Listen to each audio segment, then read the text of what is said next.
এই এখন দেখা যাচ্ছে।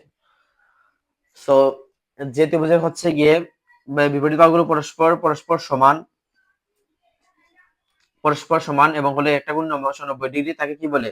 তাকে বলে হচ্ছে গিয়ে আয়তক্ষেত্র, ঠিক আছে? তাকে কি বলে? আয়তক্ষেত্র, ঠিক আছে? আয়তক্ষেত্র সরি আয়ত বলে, ঠিক আছে? আয়ত।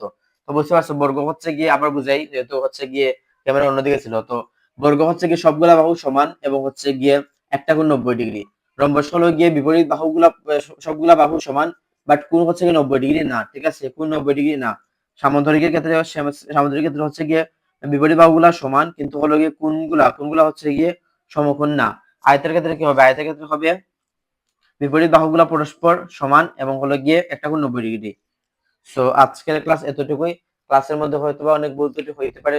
সো আশা করব আমার ভুল ত্রুটি হচ্ছে গিয়ে ক্লাসটা অনেকে দেখতে পারেন, হচ্ছে আমার শ্রদ্ধেয় শিক্ষক বৃন্দ দেখতে পারেন। সো তাদের উদ্দেশ্যে আমি বলবো হচ্ছে গিয়ে ভুল ত্রুটি মানুষ মাত্রই হয়। আমার ভুল ত্রুটি হচ্ছে আপনারা খুব সুন্দর দৃশ্যে দেখবেন।